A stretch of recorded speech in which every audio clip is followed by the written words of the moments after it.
Как мы обещали, займемся дальнейшим изучением малоизученных до сих пор аспектов куропатского фейка. Добрый день, дорогие друзья. Значит, с чего я бы хотел начать и что бы мне хотелось сказать по поводу куропат. Было написано уже 3 книги. Лепешко Емельян Николаевич написал, я написал, Анатолий Смолянко. Там было все очень подробно разобрано, все доказано. Никаких аргументов нам никто не противопоставил. В настоящее время найдены документы по многочисленным процессам судебным, которые были проведены уже в послевоенное время, как в Германии, так и в Литве, Эстонии. Эти процессы происходили, документы все есть, и все они однозначно доказывают то, что в Куропатах расстреливали немцы и их пособники в годы войны. Это одна сторона вопроса. То есть все уже давным-давно доказано. Вторая сторона вопроса состоит в том, что в 2021 году был принят закон о недопущении героизации нацизма. В начале 22 года был принят закон о геноциде белорусского народа. Сейчас в России принят закон об уголовной ответственности за уравнивание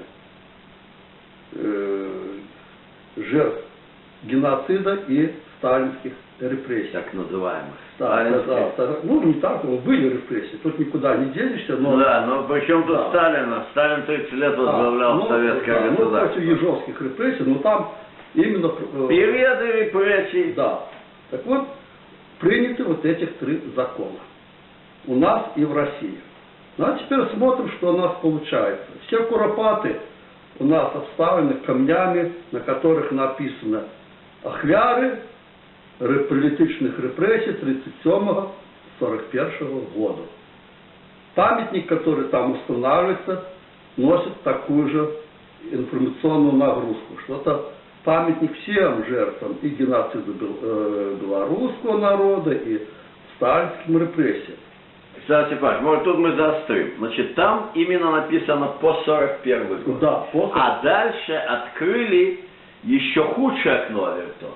Да. Еще худшее. То есть сказали, да нет, мы имеем в виду и жертв геноцида тоже. Да. Потому что на самом деле геноцид это было не что иное, как тоже разновидность репрессий и нарушения прав человека. Да. И таким образом людоедские деяния нацистов по истреблению просто громадных масс людей на громадных территориях хотят назвать нарушением прав человека. Ну и вот теперь давайте смотрим дальше, как это выглядит с позиции законодательства. Те ученые, которые придерживаются мнения, что там концепция, что похоронены все с 1937 по 1941 год, они тем самым уравнивают жертв политических репрессий и жертв геноцида немецких преступлений. То есть это получается, что они подпадают под уголовную статью Российской Федерации. Поэтому, уважаемые и неуважаемые ученые, если вы думаете ехать на конференцию в Россию, вы сначала хорошенько подумайте, а не уравнивали вы в контексте Куропат вот этих жертв. Это очень хорошо, что такой закон принят. Да, потому что, уехав в Россию, вы можете там надолго... Мы должны тут действовать в 2 направлениях, Александр Степанович. Во-первых, мы должны соответствующий закон требовать, чтобы был принят у нас. Нет, у нас, похоже, есть. А конкретно, что запрещено уравнивать Советский Союз с нацистской Германией в любых аспектах политики. Ну. И второй момент, мы уже можем обращаться с открытыми письмами личными к тем или иным нашим набуковцам, которые держатся зубами и когтями за куропатский фейк, и писать: товарищи, перед тем, как побывать в Великой России в рамках нашего союзного государства, ознакомьтесь со следующим законодательством. Вот это вот по поводу российского законодательства. А теперь по поводу нашего законодательства. Согласно закону о геноциде белорусского народа, отрицание геноцида белорусского народа является уголовно наказуемым. Поэтому вот мы смотрим, поскольку в Куропатах лежат жертвы нацистских преступлений, указывая о том, что они являются жертвами политических репрессий 1937 года, вы тем самым отрицаете геноцид белорусского народа. Это подпадает под действие уголовной статьи. Далее, есть закон о недопущении героизации нацизма. Переписывая жертв нацистов на органы НКВД, вы тем самым снимаете с них бремя преступлений. То есть вы, получается, их начинаете героизировать. Обелять начинаете. Да. То есть получается так, что те, кто сейчас хлопает в ладоши и приветствует то, что там в 1937 году стреляли органы НКВД, они автоматически попадают под действие вот этих двух законов. Безусловно, пока еще у нас прецедента не было о привлечении к уголовной ответственности. В связи с такой обстановкой, все таком, как говорится, такие у нас сейчас обстоятельства. Но время меняется, жизнь идет. И я хочу вам зачитать слова Кикнадзе Владимира Георгиевича. Это доктор исторических наук, доцент, член-корреспондент РАРАН, полковник, член научного совета Российского военно-исторического общества, главный редактор сетевого издания «Наука. Общество. Оборона». Когда мы проводили с россиянами круглый стол, с Российским военно-историческим обществом круглый стол в августе месяце в гостинице «Европа», вот было зачитано его обращение, и там были замечательные строки.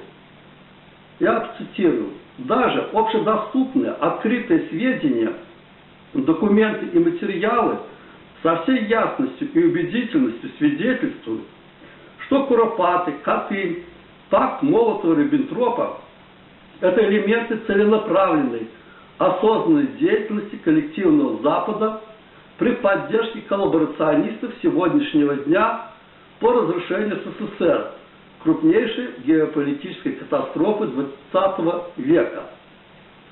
В 21 веке они используются коллективным Западом для превращения Российской Федерации и Республики Беларусь в страны союзного государства. Вот вам, пожалуйста, Кикнадзе и все Российское военно-историческое общество взяло направление своей деятельности по развенчанию вот этих трех мифов. Поэтому, уважаемые и неуважаемые историки, рано или поздно они это сделают. И Российское военно-историческое общество, это не наши тут скромные возможности, когда мы сели, записали ролик и вам показали. А это уже серьезные люди с серьезными научными степенями, серьезным финансированием. И поэтому, когда кто-то сейчас начинает говорить, что в Куропатах лежат жертвы политических репрессий, подумайте о том, как вы будете отвечать перед законом, когда у вас исчезнут депутатская неприкосновенность, или же когда вы уйдете на пенсию и станете обыкновенным гражданином, таким вот, как мы, с Сигайлом Львовичем, и как вы потом будете стоять перед законом, отчитываться, как вы нарушали вот эти наши законодательства. Прекрасно зная, что те, кого разрыла компания Поздняка, это жертвы гитлеровского геноцида, и, собственно, каждый год несколько таких мест в республике раскапывают, и там в считанные десятки минут определяют, что это именно жертвы гитлеровского геноцида. Как вы десятилетиями дурили людей. Поэтому давайте, у вас есть время, пока еще Российское военно-историческое общество официально не доказало, не представило документы со своих российских архивов, у вас есть время покаяться и сказать народу, что вы врали 34 года. Врали, врали и врали нашему народу. На этом я заканчиваю свое выступление. До новых встреч. На этой оптимистической ноте мы продолжим наш проект.